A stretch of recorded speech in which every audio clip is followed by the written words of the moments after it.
이번 비디오에서는 이 논문 Cheap Placement with Deep Reinforcement Learning 논문을 한 줄 한 줄씩 한번 해석해 보도록 하겠습니다. 굉장히 어려운 논문이고 뭐 여러 가지 이유로 어려운데요. 우선은 너무 많은 분야의 지식이 필요하기 때문에 뭐 저자 리스트만 보셔도 짐작을 하시겠지만 그런 점에서 굉장히 어렵고 그 다음에 논문이 아주 친절한 논문도 아니에요.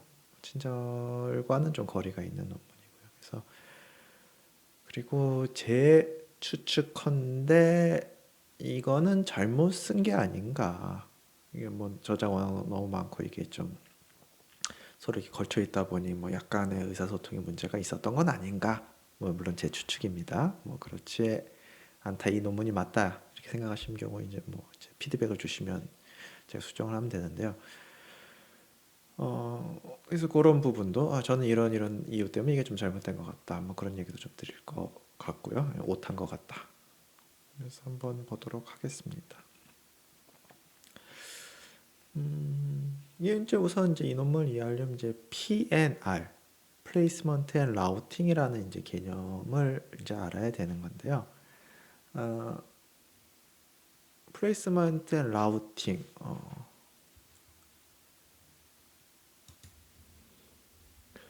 지금 플레이스ment 라우팅으로 이제 구글 검색을 했는데요. 그러니까 여러분이 뭐 간단한 걸 들면 엔드 오어 게이트가 무슨 간단한 로직을 만들었다고 했을 때 뭐 그림이 있겠죠. 뭐 이런 그림일 수도 있고 뭐 그림이 있겠죠. 근데 이제 그걸 갖고서 뭐 FPGA나 AG가 만들 때 각각의 컴포넌트들을 배치를 해야 되는 거죠. 플레이스먼트를 해야 되는 거죠. 그다음 걔네들 선으로 연결해야 되는 거죠. 라우팅을 해야 되는 거죠. 자, 그러면 내가 갖고 있는 그림은 상당히 로지컬한 그림이죠. 로지컬한 그림이라는 거는 얘와 얘는 연결돼야 된다. 그리고 각각의 블럭은 뭐 크게 맞춰 그릴 수도 있겠지만 그냥 개념적으로는 뭐 다 똑같은 그 동그라미 쳐놓을 수도 있고 네모를 그려놓을 수도 있는 거고. 그러니까 뭐 이런 그림을 보이신다면 이제 이렇게 놓고서 연결을 해야 되는 거죠. 그러니까 뭐 그것도 이제 보면 어, 이제 매크로라는 좀 큰 단위들이 있고 그 다음에 스탠다드 셀이라는 좀 작은 단위들이 있는데요. 그걸로 그림에다 놓고 선을 연결해야 되는 거죠. 지금 시작할 때 갖고 있는 거는 각각의 매크로가 뭔지 그 다음에 어떤 식으로 연결되어야 되는지 어떤 이 로지컬한 정보가 있는 거고 그 정보를 바탕으로 실제 배치를 하고 실제 선을 연결하는 게 플레이스먼트 앤 라우팅인 거죠. 뭐 그냥 하면 되지 않냐? 그게 이제 뭐 사실 저도 잘 모르지만 이게 보통 일이 아닌 게 이제 이 정도 뭐 엄청나게 복잡한 거죠. 엄청나게 복잡한 거죠. 그러니까 이게 뭐 그런 얘기 계속 나오는데 바둑이나 뭐 체스 이런 거랑 비교했을 때 그 어떤 이 그렇잖아요. 바둑판에 바둑돌 놓인 것보다 훨씬 더 복잡하잖아요. 이게 훨씬 더 이제 스테이트 스페이스가 크다라는 거죠. 이제 이거를 게임으로 보고 게임 오브 고 바둑처럼 보고 이걸 하겠다라는 거죠. 자, 그래서 칩 플레이스먼트. 근데 왜 이제 PNR이 아니고 이름이 이제 칩 플레이스먼트의 라우팅 with deep reinforcement learning이 아니라 왜 이 제목이 이거냐? 라우팅은 이 논문에서 하지 않아요. 라우팅은 뒤에 이제 EDA 툴, EDA면 일렉트로닉 디자인 오토메이션 툴인가요? 일렉트로닉 디자인 오토메이션 툴이 라우팅은 결국 해요. 근데 라우팅이 잘 돼도 플레이스먼트를 해야 되니까요. 플레이스먼트를 잘하는 것 자체가 라우팅을 잘하기 위한 전 단계 같은 경우죠. 그러니까 뭐 꼭 라우팅을 안 한다. 뭐 이게 사실 좀 그래. 그러니까 라우팅을 잘할 수 있도록 플레이스먼트를 해놓는 거죠. 라우팅이 비교적 뭐 그렇진 않지만 기계적인 작업. 그러니까 뭐 스트레이트포워드한 작업이 될 수 있도록 플레이스먼트를 잘하겠다. 이게 되겠습니다. 자, 그래서 이제 그러면 뭐 저도 그렇고 많은 분들이 생각하시기에 그리고 지금까지 역사적으로 봤을 때 플레이스먼트 문제는 이게 옵티미제이션 문제로 보는 게 맞죠. 왜냐하면 물론 이제 이게 멀티 오브젝티브 맞아요. 뭐 이제 최적화해야 될 게 여러 가지예요. 단일 함수가 아니고 최적화해야 될 게 뭐 와이어 랭스, 컨제스천, 그다음에 뭐 파워, 뭐 PPA 이런 단어가 나오는데요. 자, 파워, 퍼포먼스, 에어리어 이 여러 가지인 거죠. 이게 이제 뭐 각각이 다 최적화가 돼야 되는 거고 멀티 오브젝티브인 거고. 근데 어찌되었든 간에 멀티 오브젝트든 뭐든 간에 이제 오브젝트가 있는 거죠. 그렇죠? 그 오브젝티브에 맞도록 플레이스먼트를 하면 되는 거잖아요. 이 이제 최적화 문제인 거죠. 그래서 뭐 기존 방법도 다 최적화한 거고요. 그다음에 뭐 기존 툴들도 이런 걸 지원해주고 기존 툴이 뭐 100% 자동화되지는 않고 뭐 그러면 잘 못할 때도 많다고 하네요. 저는 써본 적은 없지만 사람이 어느 정도 초기 배치를 해주고 그 툴로 돌려가지고 결과를 얻고 이런 건데요. 이제 뭐 이런 결과를 얻기 위한 거죠. 그리고 보면 이제 비교를 할 때 시뮬레이트 어닐링이랑 비교를 하는데요. 시뮬레이티드 어닐링. 이 최적화 기법이죠. 시뮬레이트 어닐링은 굉장히 광범위한 상황에 쓸 수 있는 최적화 기법이 있죠. 뭐 시뮬레이트 어닐링이라는 단어에 익숙하지 않으신 분들 위해서 시뮬레이트 어닐링에 대해서 뭐 잠깐 짚고 넘어가자면 시뮬레이트는 뭐 시뮬레이션 된 뭐 시뮬레이션 한 이러는 거죠. 그럼 어닐링이 뭐냐? 이런 게 어닐링이죠. 그렇죠? 어닐링. 그러니까 이거를 달궜다가 천천히 식히는 거죠, 금속을. 그게 뭐냐라는 거죠. 그 금속을 달궜다가 빨리 차가운 물에 넣으면 얘네가 급하게 에너지가 낮은 상태로 가야 되는 거죠. 급하게 에너지가 낮은 상태로 가야 되다 보니 뭔가 좋은 옵티멈을 못 찾는 거죠. 그러니까 가방을 싸야 되는데 빨리 싸! 이러면 탁탁 해서 넣어서 뭐 빨리 쌀 수는 있겠지만 빈 패킹 문제 같은 경우 이제 뭔가 좋은 그걸 못 찾는 거죠. 그래서 이걸 천천히 식히는 게 이제 금속을 뭐라고 해야 되냐? 이거는 강도랑 경도가 다른 건데 아무튼 좋은 금속을 뭐 질긴 금속이라고 해야 되나요? 그런 걸 만들기 위해서 천천히 식히는 것처럼 이 최적화를 찾는 게 이렇게 바꾸면 에너지가 줄어드네 바꾸자. 이렇게 바꾸면 에너지가 주네 바꾸자. 이렇게 하니까 오브젝트 펑션이 좋아지네 바꾸자. 이런 게 이제 빨리 시키는 개념인가요? 로컬 옵티멈으로 가게 되게 좋은 거죠. 그렇게 하지 않고 어떻게 하는 거냐 하면 천천히 시킨다는 얘기는 에너지가 좀 열이 높으니까 가끔 나쁜 데로도 가요. 뭐 나쁜 데로 갔다가 좋은 데로 갔다가 나쁜 데로 갔다가 좋은 데로는 항상 가는데 나쁜 데로는 확률적으로 가는 거죠. 그런 이터레이션을 돌면서 천천히 글로벌 옵티멈으로 찾아가겠다. 이게 시뮬레이터 어닐링이죠. 아무튼 얘가 잠깐 엮여서 했는데요. 뭐 그런 기법들이 이제 쓰이는 거죠. 이 말은 이제 이거를 옵티미제이션 문제로 봤다라는 거죠. 그다음에 뭐 리플레이스 알고리즘이라고 나오는데 이건 제가 어떻게 되는 건지 모르겠지만 이것도 뭐 뭔가 최적화 문제로 봐서 했던 게 아닌가 싶습니다. 아무튼 이게 이제 전통적인 접근 방법인 건 옵티미제이션 문제인데 뭐 어쩌자고. 근데 자, 이 논문에서 이제 처음에 나온 거죠. 러닝 베이스드 어프로치로 하겠다. 이 P&R이라는 거는 진짜 타임 컨슈밍한 칩 디자인 프로세스에서 타임 컨슈밍한 그러니까 이 자체에 뭔가 아트라든지 신기술이 들어갈 여지는 별로 없지만 시간을 많이 써야 되는 사람의 인적 자원이 많이 들어가야 되고 시간이 필요한 그리고 내가 이걸 뭘 바꿨다 그랬을 때 다시 몇 줄 기다려야 돼. 그 작업에 내가 러닝 베이스 어프로치를 넣겠다라는 거죠. 그러니까 저 말은 지금까지 다 최적화 방식으로 생각을 했는데 나는 이거를 러닝 베이스 어프로치로 봐서 하겠다. 기존 방법과 다르게 우리 접근법은 패스트 익스피리언스로 지금까지 배치해 봤던 거로 배워서 시간이 지날수록 많은 칩에 대해서 플레이스먼트 수행함으로써 새로운 칩에 대해 플레이스먼트를 잘하는 프레임워크다. 그런 게 가능하도록 하겠다 이거죠. 이게 이제 굉장히 옵티미제이션 방법과 굉장히 다른 다른 길을 택하는 거죠. 왜냐하면 옵티미제이션 방법이라는 거는 그냥 개별 문제를 계속해서 푸는 거죠. 물론 옵티미제이션 솔버가 나아질 수도 있겠지만 어찌되었든 간에 그러니까 새로운 문제 풀었을 때 기존에 어떤 그 문제 풀었던 거로 쌓인 경험 이런 거 없는 거죠. 그냥 계속 푸는 거죠. 여러분 2차 방식 푸는 거. 뭐 새로운 문제 나오면 새로 푸는 거죠. 2차 방식 좀 쉽지만.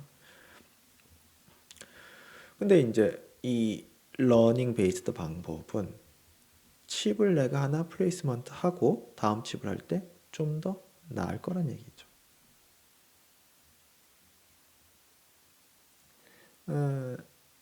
사람한테 기대하는 거죠. 사람은 하나 플레이스먼트 하고 다음번에는 좀 더 낫겠죠. 자, 어떻게 하냐? 자, 이제 구체적인 얘기가 나오는 거죠.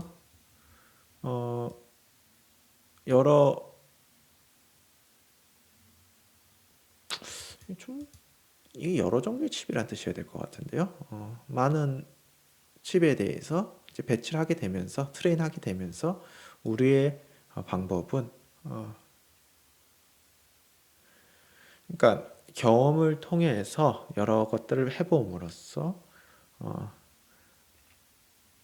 전에는 못 봤던 그러니까 처음 보는 칩 블락들에 대해서 얘가 어디에 배치돼야 된다 이거를 이제 빨리 할 수 있다. 이 이제 왜 빨리 할 수 있다는 표현이 나오냐는 거는 뭐 몇 시간 안에 할 수 있다. 뭐 그런 뜻이에요. 그걸 이제 몇 시간 얘기가 이제 왜 필요한지에 대해서 좀 뒤에 말씀을 드리겠지만, 그러니까 뭐 언씬 칩에 대해서 잘한다. 뭐 그런 것도 있지만 언씬 칩에 대해서 빨리 잘할 수 있다. 이런 뉘앙스가 좀 더 있습니다. 자, 그럼 그게 어떻게 가능한 것이냐? 이걸 하기 위해서 이 플레이스먼트를 리인포스먼트 러닝 프로블럼으로 본 거죠. 그러니까 뭐 좀 비유를 하자면 바둑돌 놓는 것 같은 거죠. 바둑 여러분 리인포스먼트 러닝 뭐 이렇게 되는 거잖아요. 그거로 알파고 또 학습을 했고 알파고 제로는 리인포스먼트 러닝을 했고요. 그러니까 이걸 뭐 배치하는 걸 어떤 게임처럼 생각했다는 거죠. 그래서 어떻게 하면 점수 잘 받고 어떻게 하면 점수를 못 받고. 그래서 이거를 RL 프로블럼으로 봐서 에이전트가 이제 계속 블락들 놓는 거죠. 칩 넷 리스트의 노드를 칩 캔버스에 배치하는 에이전트를 트레이닝한다. 이제 여기서 이제 여러 가지 단어가 나오는데요. 칩 넷 리스트는 우선 칩 넷 리스트 그러면 그냥 배치해야 될 매크로와 스탠다드 셀과 걔네들이 연결 관계가 적혀진 뭐 문서, 적혀진 스펙, 그게 이제 기술된 뭐 파일 이렇게 생각하시면 됩니다. 칩 넷 리스트라는 거는 이 칩에 어떤 매크로가 들어가고 어떤 스탠다드 셀이 들어가고 얘네들 어떤 연결 관계가 있어야 되는지 그거를 기술해 놓은 정보인 거죠. 그러니까 저 넷리스트에 맞도록 이제 배치하면 되는 거예요. 그러니까 그 넷리스트가 있다는 얘기는 거기 이제 노드가 있는 거죠. 그래프로 본다면 그 노드들을 하나하나 어떻게 배치해야 될지를 하는 게 이제 에이전트인 거고 그 에이전트를 RL 프레임워크에서 트레이닝하겠다는 거죠. 근데 여기서 이제 질문이 그러면 뭐 unseen 이게 이제 뭐 못 봤다라는 얘기는 뭐 이게 연결 간격 항상 다르겠죠. 하다보다 같은 D램이라 하더라도 어떨 때는 뭐 크게 좀 작을 수도 있고 뭐 연결 관계가 좀 연결선이 좀 적을 수도 있고 이런 거죠. 근데 안 봤던 거에 대해서 어떻게 얘가 잘 배치할 수 있냐라는 거죠. 그렇게 하기 위해서 자 딥러닝의 가장 펀더먼털한 활용이죠. 리프레젠테이션 러닝을 한다라는 거죠. 이제 이요 문장이 이제 어떻게 보면 굉장히 이 논문의 아이디어와 그러니까 이 논문에서 아마 이제 저자들이 가장 신경 썼던 게 언씬에 대해서 처음 들어오는 거에 대해서 어떻게 일반화 시킬 것이냐. 이게 이제 가장 큰 챌린지인 거죠. 이게 주어진 상황에 대해서 그냥 최적화 문제로 풀면 되는데, 최적화 문제에서 한 발 더 나아가서 첨보는 상황에 대해서 할 수 있도록 하겠다. 이건 거죠. 언신에 대해서 어떻게 하게 하냐. 자, 그걸 하기 위해서 리프레젠테이션 러닝을 하는 거니까 뭐냐 하면 이제 뭐 그래프라든지 넷리스트 같은 게 들어갔을 때 이거에 대해서 뭔가 좋은 표현을 만드는 거죠. 그럼 이 좋은 표현을 만들려면 자, 우리 딥러닝에서 좋은 표현을 배우도록 하려면 뭐 태스크가 있어야 되는 거잖아요. 그 뭔가 이미지넷 같은 데서 뭐 구별한 일을 잔뜩 시키다 보면 얘가 이미지에 대해서 좋은 표현법을 배우는 거잖아요. 그러니까 이게 리프레젠트 뭐 NLP 같은 경우도 이게 좋은 리프레젠테이션을 배우려면 뭐 태스크가 있어야 되는 거잖아요. 뭐 이렇게 빈칸 지우고 여기 들어갈 단어를 맞춰라라든지 뭐 다음 단어가 뭔지 맞춰. 자, 그럼 여기서 태스크가 뭐냐라는 거죠.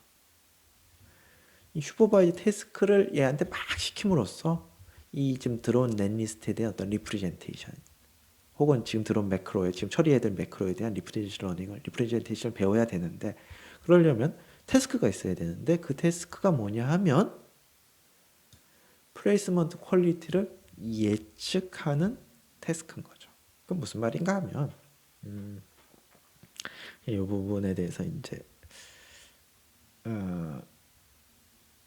확실하지 않은 부분들이 좀 있는데요. 그래도 이제 제가 이해한 부분까지 말씀을 드리자면 지금 대강 배치를 했어요. 어느 정도 배치를 했어요. 그래서 이 블락은 여기 있고 이 블락은 여기서 이걸 그래프 형태로 줘요. 뭐 그림 형태로 줘요. 그랬을 때 이 뉴럴 네트워크가 그 플레이스먼트 퀄리티 와이어 랭스 관점에서는 몇 점? 정확히 뭐 와이어 랭스 얼마? 그 다음에 뭐 컨제스천 얼마? 라고 이 그래프 형태로 그림 형태로 딱 줬을 때 얘가 그걸 예측을 하는 태스크를 만든 거예요. 이거 사실 이제 슈퍼바이저 태스크죠. 왜냐하면 배치를 해놨으니까 그 와이어 랭스와 어떤 컨제스천 이런 계산이 가능하죠. 근데 얘는 그걸 계산한 법을 알려주는 게 아니라 그 어떤 배치도만 주는 거죠.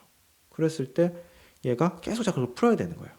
이 와중에서 이런 일을 하는 과정에서 이 어떤 이 앞에 있는 인코더 부분이 주어진 그래프를 해석하는 능력을 갖는 거죠. 사실 이게 이제 인간이 딱 봐도 이거 좀뭐 와이어렉스 이게 좀 많이 나오겠네, 뭐 배치가 좋지 않네, 뭐 이런 것들 느낌을 받을 수 있겠죠. 이제 그걸 배우라는 거죠. 자, 언신 블락에 대해서 RL 폴리시가 동작을 할 수 있도록 자, 리프레젠테이션 러닝을 하는데 어떤 태스크로 하냐면 슈퍼바이저 태스크 해야 되겠죠. 어떤 태스크냐면 지금 주어진 배치에 대해서 이거 컨제스천 점수 얼마, 와이어 랭스 점수 얼마 이거를 예측하는 일을 하도록 하는 거죠. 그러면 이거는 비교적 쉽게 데이터를 만들 수 있죠. 왜냐하면 아무렇게나 막 배치하면 되는 거죠. 뭐 좋은 건 좋은 배치대로, 나쁜 건 나쁜 배치대로 다 예측하면 되니까. 그렇죠? 이럼으로써 이제 트레이닝 샘플들을 생성해서 슈퍼바이저 러닝을 통해서 인코더 부분을 학습하는 거죠. 이게 또 중요한 얘기. 그러니까 뉴럴 아키텍처, 그러니까 네트워크 구조를 이런 이쪽으로는 리오더크로 써요.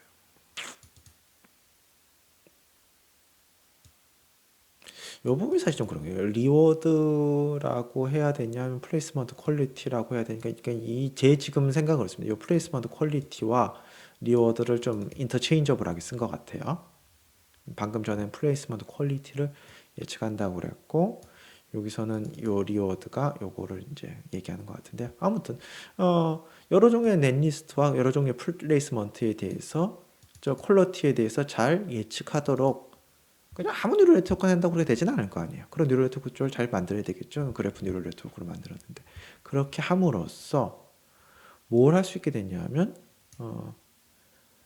피처 인베딩, 그러니까 인풋 넷리스트에 대해서 어떤 좋은 피처 인베딩을 하는 거죠. 이 넷리스트에 필요한 정보들, 이게 뭐 어떤 상황인지 이런 것들을 잘 표현하는 레이턴트 벡터를 얻을 수 있는 거죠.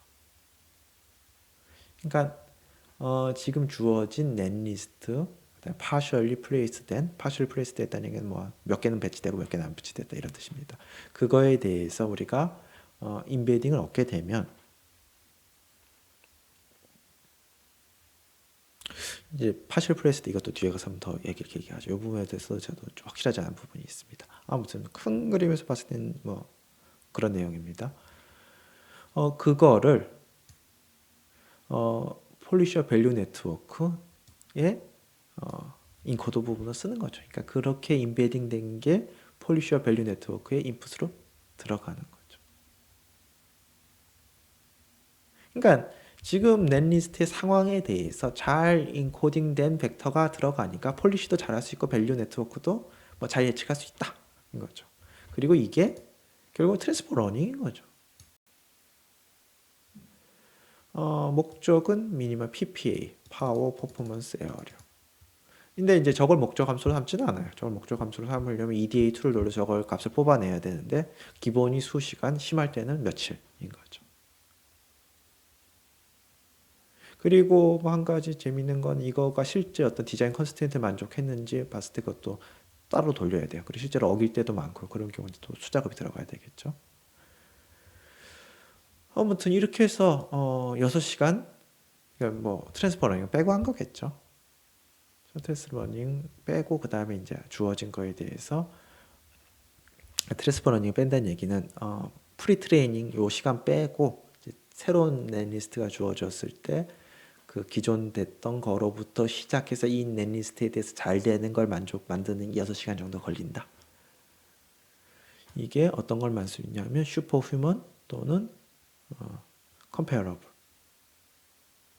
그것도 뭐 옛날 거 아니고 요즘 이제 사람들이 만들어야 된 칩 수준의 거에 대해서.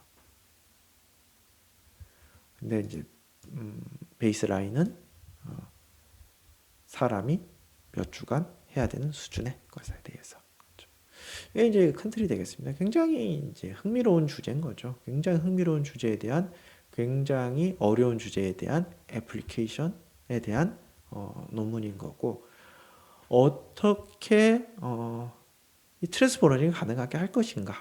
이게 사실 뭐 사람들이 배치해 놓은 것들이 별 그 좋은 트레이닝 샘플이 아니에요. 왜냐하면 몇 개 없을 뿐더러 그 다음에 그다음에 이 뭐 다른 넷리스트가 들어왔을 때 다른 종류의 블락들이 들어왔을 때 이제 뭐 전혀 사용할 수가 없는 거죠.